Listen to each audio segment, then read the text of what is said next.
ప్రభు పేరిట మీ అందరికీ నా హృదయపూర్వక వందనాలు. ఎలా ఉన్నారండి? బాగున్నారా? దేవుని కృపను బట్టి ఎలా ఉన్నారు? ఈరోజు దేవుడు నాకిచ్చిన అవకాశాన్ని బట్టి దేవునికి ఎంతగా నా హృదయపూర్వక వందనాలు తెలియజేస్తున్నాను.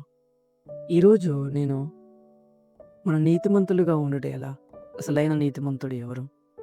మన నీతిమంతులుగా ఎలా అయ్యామో అనేది తెలుసుకుందాము. ఈ యొక్క సమయాన్ని చిన్న ప్రార్థన ద్వారా ప్రారంభించుకున్నాం.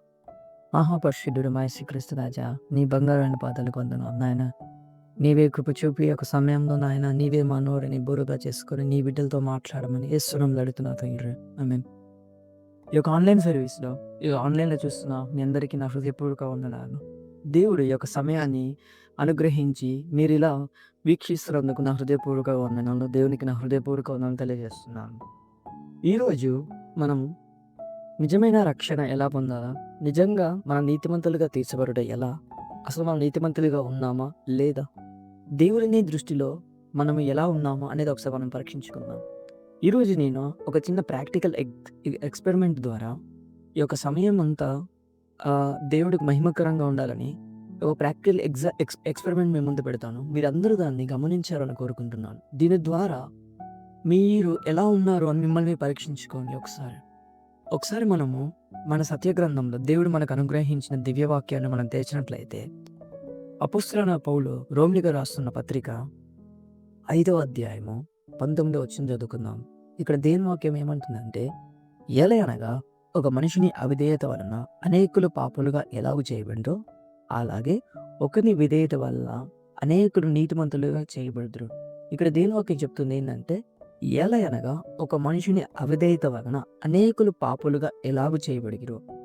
ఒక మనిషిని అవిధేయత వలన అనేకులు పాపులుగా చేయబడినారట. మరి ఆ ఒక్క అవిధేయత ఎవరి ద్వారా వచ్చింది?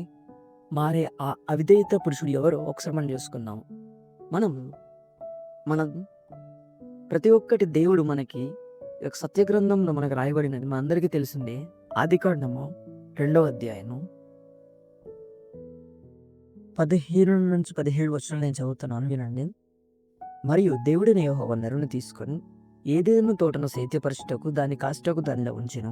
మరియు దేవుడైన యెహోవా, ఈ తోటలో ఉన్న ప్రతి వృక్షఫలమును నీవు నిరభ్యంతరంగా తినవచ్చును, అయితే మంచి చెడులను తెలవించి వృక్షఫలమును తినకూడదు. నీవు వాటిని తినదినంగా నిశ్చయముగా చచ్చెదవని నరునికి ఆజ్ఞాపించెను. దేవుడు ఎంత గొప్పవాడు అంటే, ఆయన యావత్ సృష్టిని మనందరినీ తన స్వరూపమందు నిర్మించాడు. తన స్వరూపమందు నిర్మించాడు. తన స్వరూపమందు అనేది మనం చూసుకున్నట్లయితే ఆదికాండం 1వ అధ్యాయము 26వ వచనం ఒకసారి చూసుకుందాం. దేవుడు మన స్వరూపమందు మన పోలిక చొప్పున నరునము చేయది. దేవుడు ఎంత చక్కగా నిర్మిస్తున్నాడు. ఇప్పుడు నేను చెప్పినట్టు ఈ యొక్క ప్రాక్టికల్ ఎక్స్పెరిమెంట్ నేను మేము ముందుంచుతాను. ఇది ఉదాహరణకు దేవుడు అనుకున్నాము, ఇది మనం అనుకున్నాం. అయితే దేవుడు నరుని నిర్మించినప్పుడు ఇది దేవుడు, ఇది నరుడు. తన స్వరూపమందు దేవుడు నరుని నిర్మించాడు. ఎటువంటి పాపం లేకుండా పరిశుద్ధంగా పవిత్రంగా నరుడు ఉండడం జరిగింది. దేవుడు నరుని ఎందుకు నిర్మించాడంటే తనతో సహవాసం చేయడానికి, కానీ దేవుడు ఇంత గొప్ప సృష్టిని నరునికి ఇచ్చిన తర్వాత నరుడి యొక్క అవిధేయత వలన నరుని జీవితానికి పాపం అనేది వచ్చింది. అది ఎప్పుడు వచ్చిందని ఒకసారి మనం చూసుకున్నాం. ఇక్కడ దేవుడు ఏం చెప్తున్నాడంటే, అయితే మంచి చెడును తెలివినిచ్చు ఫలవృక్షం తినకూడదు, నీవు వాటిని తినదినముగా నిశ్చయముగా చచ్చిదేవని నరునికి ఆజ్ఞాపించెను. దేవుడు ఒక కమాండ్ ఇస్తున్నాడు. ఎందుకంటే దేవుడు యావత్ సృష్టిని సృష్టించిన తర్వాత ఆ యొక్క ఫలం పెట్టాడు. ఆ యొక్క ఫలాన్ని నువ్వు తినకూడదు అంటున్నాడు. తిన్న దినము నువ్వు నిశ్చయముగా చచ్చిదేమంటున్నాడు. కానీ అన్నవుడు దేవునికి అవిధేయత చూపించి దేవుని మాటను తిరస్కరించి ఎప్పుడైతే దేవుడు తినద్దు అన్న ఫలాన్ని తిన్నాడో మనిషిని జీవితంలో పాపం అనేది రావడం జరిగింది. ఒకసారి మనం చూసుకున్నట్లయితే అదే ఆదికాండము 3వ అధ్యాయం నేను చదువుతాను. స్త్రీ ఆ వృక్షమును ఆహారమునకు మంచిది, కన్నులకు అందమైనది, వివేకం నుంచి రమ్యమైనది ఉన్నట్టు చూచినప్పుడు ఆమె దాని ఫలంలో కొన్ని తీసుకుని తిని తనతో పాటు తన భర్తకు ఇచ్చెను, అతను కూడా తినెను.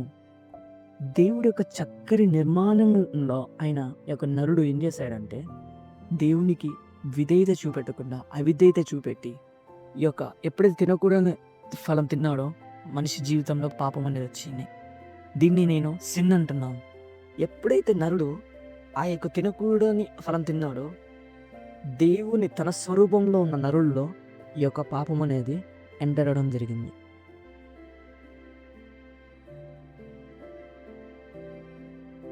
ఎప్పుడైతే నరుడు దేవుడు తినకూడదని చెప్పిన ఫలం తిన్నాడో, అతి పరిశుద్ధంగా ఉన్న దేవుడు లాగా చేసిన నరుణ్ణి అతని జీవితంలో పాపం అనేది రావడం జరిగిపోయింది. దేవుడు ఎంత పరిశుద్ధుడు అంటే ఆయన ప్రేమామయుడు, కానీ ఆయన పాపాన్ని ద్వేషించేవాడు. అందుకే దేవుడు నరుణ్ణి దూరం పెట్టాడు. నరుని మీదకి తీర్పు రావడం జరిగింది. ఈ యొక్క సమయంలో ఒక అవిధేయత వల్ల నరుడు జీవితం అంతయు పాపమయమైపోయింది. ఈ యొక్క ఆదాము అనే ఒక వ్యక్తి నుండి ఒక ఆదాము నుండి మనందరం వచ్చినాం కాబట్టి, ఆ ఆదాము నుండి తరతరాల నుండి మనందరము ఆయన జీవి నుండి వచ్చినాం కాబట్టి మనందరిలో కూడా ఈ యొక్క పాపం అనేది ఉంది. కొంతమంది అంటారు కదా, బ్రదర్ నేను మీరు అన్నట్లు ఆ జనరేషన్ నుండి వచ్చినప్పటికీ నేను నీతిమంతుని బ్రదర్, నేను ఏ పాపం చేయలేదు అంటారు. ఒక చిన్న ఉదాహరణ చెప్తాను మన యొక్క నీతి ఎట్లుంటుంది అనేది. దేవుని మొదటిగా దేవుని ఒక ఏం చెప్తున్నాను మనం చూసుకున్నాము. ప్రసంగి 6:20 చూసుకుంటే ఇక్కడ దేవుని వాక్యం చెప్తుంది ఏంటంటే, పాపము చేయక మేలు చేయుచుండు నీతిమంతుడు భూమి మీద ఒక్కడెన్నూ లేడు. ఇక్కడ పాపం చేయకుండా మేలు చేయు నీతిమంతుడు ఒక్కడు కూడా లేడు అంటున్నాడు. ఇంకొకసారి మనం యెషయా గ్రంథము 64:6 చూసుకున్నట్లయితే, మా నీతి క్రియలన్నీ మురికి గుడ్డ వలె నాయను. సో మా యొక్క నీతి ఎట్లుందంటే మురికి గుడ్డ వలె ఉందట. ఒక ఉదాహరణ మీకు అర్థం కావాలని చెప్తాను. ఫర్ ఎగ్జాంపుల్, ఒక మనిషి 10 లక్షలు సంపాదించుకుందాం అనుకున్నాడు. 10 లక్షలు సంపాదించుకొని తన దగ్గర ఉన్న డబ్బులో 5 లక్షలు ఏం చేశాడంటే పేద ప్రజలకు ఆహారాలు పెట్టి ఇళ్ళలు కట్టించడం జరిగింది. ఇంకా తన దగ్గర 5 లక్షలు ఉంటాయి. ఆ 5 లక్షలతోటి తను 3 లక్షలు పెట్టి వారికి వారి యొక్క సదుపాయాలు, వారికి వస్త్రాలు ఇచ్చుకుంటూ 3 లక్షలు ఖర్చు చేశాడు. మిగిలిన 2 లక్షలతోటి ఆ యొక్క వ్యక్తి ఏం చేశాడంటే, ఆ యొక్క 2 లక్షలు ఆ యొక్క బైక్, తన ఇష్టానుసరమైన బైక్ కొనుక్కొని విచ్చలవిడిగా అతను తిరగడం జరిగింది. విచ్చలవిడిగా ట్రాఫిక్ రూల్స్ బ్రేక్ చేస్తూ విచ్చలవిడిగా వచ్చిన వారందరూ గుద్దడం జరిగింది. ఆ సమయంలో ఆ యొక్క పోలీస్ ఏం చేశాడంటే అతను పట్టుకొని అతని చలాని వేసి కోర్టుకు తీసుకోవడం జరిగింది.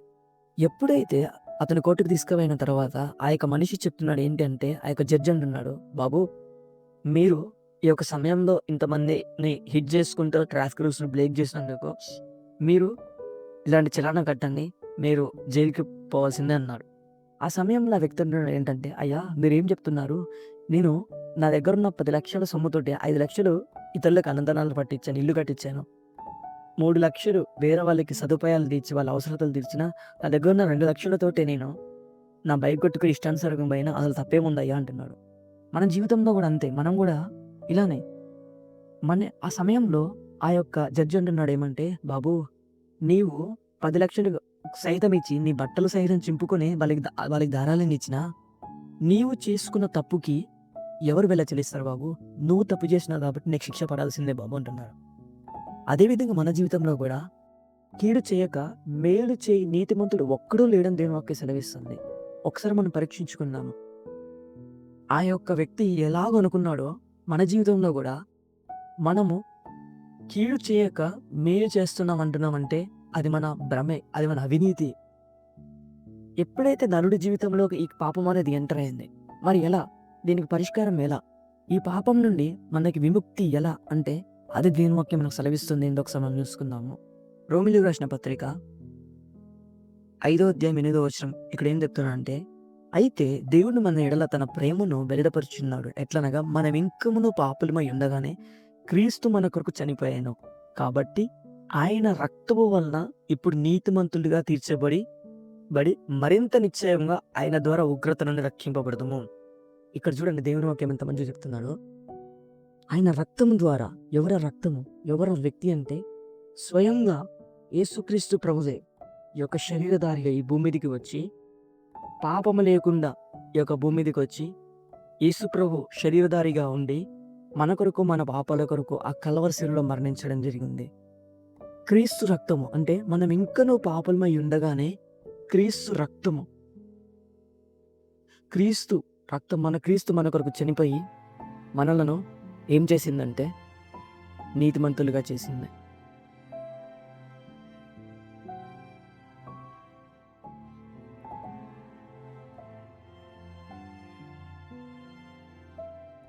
చూడండి, ఇక్కడ దేవుని వాక్యం చెప్తుంది ఏంటంటే, క్రీస్తు రక్తము ద్వారా మనం ఇప్పుడు నీతిమంతులుగా ఏర్పరచబడినాం. తండ్రికి మనకి మధ్యవర్తిగా క్రీస్తు వచ్చి మనల్ని జత చేర్చాడు.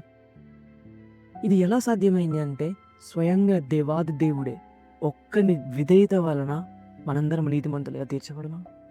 ఇప్పుడు చెప్పండి, క్రీస్తు రక్తం ద్వారా మనం నీతిమంతులుగా చేర్చబడినాము ఆయన కృపను బట్టి. అందుకే దేవుని వాక్యం ఒకసారి ఏమంటున్నదంటే,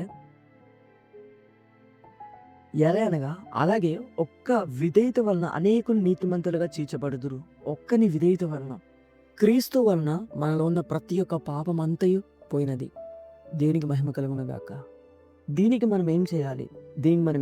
అంటే, నీ యొక్క డబ్బులు ఇవ్వాలమో కాదు, నీ ఆస్తులు ఇవ్వాలా కాదు. మరి ఏం చేయాలి అంటే, నీ హృదయంలో ఇంత గొప్ప కార్యాన్ని, అవునయ్యా నీవు నా కొరకు, నా పాపాల కొరకు ఆ కల్వరి శిలువలో మరణించినావు, తిరిగి చనిపోయి తిరిగి లేచినావయ్యా అని నీ హృదయమందు విశ్వాసమిస్తే చాలు, ఆ నిత్య నరకాన్ని నుండి దేవుడు నేను రక్షించగలడు, నేను నీతిమంతులుగా చేర్చగలిగాం. ఒక్కసారి ఈ యొక్క సమయాన్ని నేను దేవునికి అర్పించగలవా? అవును ప్రభువా, నా పాపాల కొరకు, నా శాపాల కొరకు ఆ కల్వరి శిలువలో నువ్వు మరణించా, చనిపోయి తిరిగి లేచావయ్యా అన్ని హృదయమందు ఒక్క మాట నువ్వు చెప్తే చాలు, నువ్వు నీతిమంతులుగా తీర్చబడతావు, నీవు నీతిమంతుగా అవుతావు. ఆ యొక్క సింహాసన, ఆ యొక్క రాజ్యానికి నువ్వు వారసుడు అవుతావు. దేవుడు చెప్తున్నాడు ఏంటంటే, ప్రకటన గ్రంథము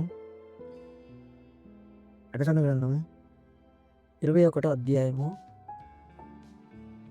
8వ వచనం ఏం చెప్తుందంటే, పిరికివారును, అవిశ్వాసులను, అసహ్యులను, నరహంతకులను, వ్యభిచారులను, మాంత్రికులను, విగ్రహార్థకులను, అబద్ధికులందరూ అగ్నిగంధకములతో మండుగుండంలో పాలిపోదు. ఇది 2వ మరణం. నువ్వు ఈనాడు వ్యభిచారి కాకపోవచ్చు, మంత్రికుడు కాకపోవచ్చు, విగ్రహార్థుడు కాకపోవచ్చు, కానీ ఒక అబద్ధికుడు వేరు ఉండొచ్చు కదా. ఈ యొక్క లిస్టుల ప్రకారము నీవు ఈనాడు ఉంటే ఆ యొక్క నిత్య నరకానికి నువ్వు పోతావు. అందుకే దేవుడే సెలవిస్తున్నది ఏంటంటే, నిన్ను నీతిమంతుడిగా చేయడానికి తన రక్తాన్ని చిందించాడు, నిన్ను నీతిమంతుడిగా చేశాడు, ఆ యొక్క పాపం నుండి నిన్ను విడుదల కలిగించాడు. ఈ యొక్క సమయము ఆయనకు అప్పు చెప్పుకుందాం. నాతో పాటు ఈ యొక్క ప్రార్థన చేస్తారా? ప్రార్థన. పరిశుద్ధుడ, పరలోకమందున్న దేవా, నేను విశ్వసిస్తాను, నా కొరకు, నా పాపాల కొరకు ఆ కల్వరి శిలువలో మరణించేవాడిని, నా కొరకు దిగి వచ్చి మరణించి తిరిగి లేచేవాడిని నమ్ముచున్నాను తండ్రి. అయ్యా, నేను విశ్వసిస్తున్నాను, నన్ను నీతిమంతుడిగా చేసినందుకు నీ వందనాలు అయ్యా. నన్ను ఆ రాజ్యంలో చేర్చుకోండి నాయన. నేను ఒప్పుకుంటున్నాను యేసుప్రభు నిజమైన దేవుడని. అయ్యా, నా పాపాలు క్షమించమని, నీ కుమారుడు రక్తంలో నన్ను కడగమని యేసుక్రీస్తు నామమున ప్రార్థిస్తున్నాను తండ్రి. ఆమేన్. నీవు నాతో పాటు ఈ యొక్క ప్రార్థన చేసినట్లయితే నీకున్న గొప్ప నిరీక్షణ ఏం తెలుసా? ఈరోజు నువ్వు ఈ లోకంలో నువ్వు కళ్ళు మూసిన ఆ యొక్క నిత్య రాజ్యంలో మనందరం కలిసి ప్రభుని స్తుతించగలం. ఎందుకంటే నిన్ను నీతిమంతుడిగా చేసి ఆ యొక్క రాజ్యంలో దేవుడు నేను చేర్చుకున్నాడు. ఆమేన్. God bless you.